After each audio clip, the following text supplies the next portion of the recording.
اگر آپ نے ابھی تک ہمارے یوٹیوب چینل کو سبسکرائب نہ کیا یوٹیوب چینل کو سبسکرائب کرو اور بیل آئیکن کو دباؤ تاکہ ہمارے آنے والے ویڈیو کو پہنچے. اللہ شکریہ. فرماتے ہیں کہ ہم نے تمہیں امت معتدل بنایا، وسطا. ایک ترجمہ اس کا امام طبری نے کیا ہے جو ہمارے تبلیغ والوں کے لیے بڑا، بلکہ پوری امت کے لیے، صرف تبلیغ والوں کے لیے کیوں، پوری امت کے لیے وہ ایک پیغام ہے کہ انہوں نے ایک ترجمہ یہ کیا ہے کہ ہم نے تمہیں امت واسطہ بنایا. دو چیزوں کو ملانے کے لیے درمیان میں جو چیز ہوتی ہے اس کو واسطہ کہتے ہیں. اس لیے مائک میرے اور آپ کے درمیان یہ جو بھی آگے سن رہے ہیں واسطہ ہے. یہ دو چیزوں کو ملا رہا ہے، مجھے اور آپ کو ملا رہا ہے آواز کو بلند کر کے.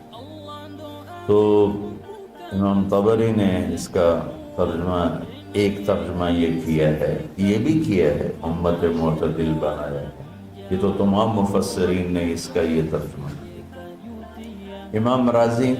امام طبری نے ایک ترجمہ یہ کیا ہے کہ ہم نے تمہیں امت واسطہ بنایا ہے.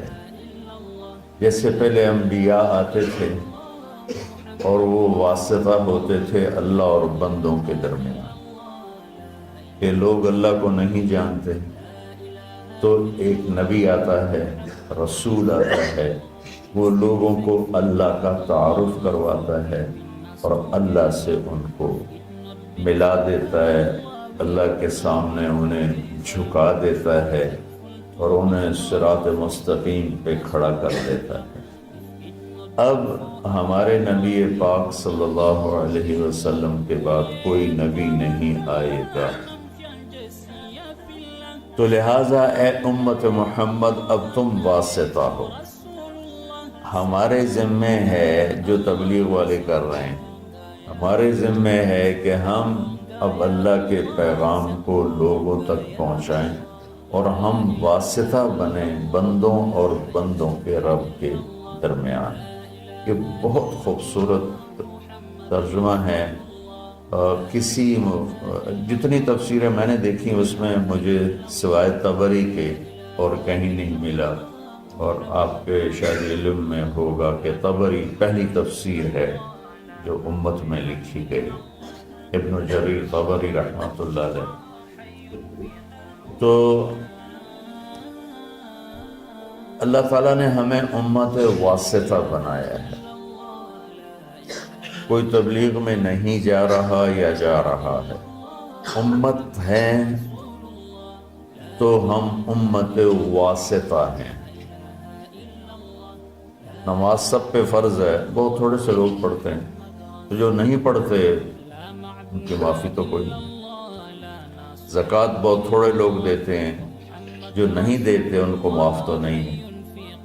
تو ایسے ہی میرے عزیزو، اللہ کا پیغام پہنچانا، اللہ سے لوگوں کو ملانے کی کوشش کرنا، یہ ساری امت کے ذمے ہے. بہت تھوڑے سے لوگ کر رہے ہیں، بے شمار امت ہے جو بھول چکی ہے اور بھولنا بھی بھول چکے ہیں. مدت ہوئی صیاد نے چھوڑا بھی تو کیا، تاب پرواز نہیں راہ چمن یاد نہیں. مجھے یہ شعر بڑا فٹ آتا ہے کہ شکاری چھوٹے سے پرندے کو گھونسلے سے اٹھا کے لے آتا ہے اور اگر اپنے پنجرے میں ڈال دیتا ہے، جب اس پرندے کی شعور کی آنکھ بیدار ہوتی ہے تو اپنے آپ کو ایک پنجرے میں دیکھتا ہے اور ایک کوٹھالی میں اس کے لیے دانہ پڑا ہوتا ہے، ایک میں پانی ہوتا ہے. بس وہ وہاں سے دانہ اٹھاتا ہے، وہاں سے پانی کے چند قطرے لیتا ہے اور وہیں پھڑ پھڑا کے بیٹھ جاتا ہے. اور جب اس کی آنکھ ہی وہیں کھلی تو اس کی ذہنیت اور اس کا جو مائنڈ سیٹ تھا وہ فکس ہو گیا کہ بس یہی میرا جہان ہے، یہی میری دنیا ہے. تو وہ پرندہ جوان ہو گیا. تو شکاری نے ایک دن دروازہ کھولا پنجرے کا، کہا اپنے چمن کو لوٹ جا. اپنے جنگل کو لوٹ جائے۔ تو وہ آگے کہتا ہے تاب پرواز نہیں، مجھ سے تو اڑا ہی نہیں جاتا، اور اگر میں اڑ بھی جاؤں تو راہ چمن یاد نہیں، مجھے تو یاد ہی نہیں تم مجھے کہاں سے لائے ہو، تو میں کدھر جاؤں، اور میں نے اتنے ہی رہن دے۔ تو اس وقت امت محمد صلی اللہ علیہ وسلم دکانوں کے پنجرے میں، فیکٹریوں کے پنجرے میں، ملوں کے پنجرے میں، زراعت کے پنجرے میں، کاروبار زندگی کے پنجرے میں ایسی بند ہوئی ہے، بس صبح گھر سے اپنے کام پر، کام سے گھر پر، گھر سے دکان پر، دکان سے گھر پر، یہ سارا ماحول ہے۔ اب جب انہیں کہتے ہیں کہ بھائی تمہیں اپنے چمن کو لوٹو، تمہیں تو دنیا میں اللہ کا پیغام سنانا ہے، تو کہتے ہیں تاب پرواز نہیں، راہ چمن یاد نہیں۔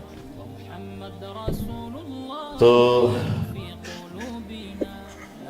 آج جو میں تھوڑی بات کرنا چاہتا ہوں وہ دوسرے معنی پر ہے۔ وَكَذَلِكَ جَعَلْنَاكُمْ أُمَّةً وَسَطًا، ہم نے تمہیں امت معتدل، درمیان والی امت بنائی۔ اچھا، یہ جو آیات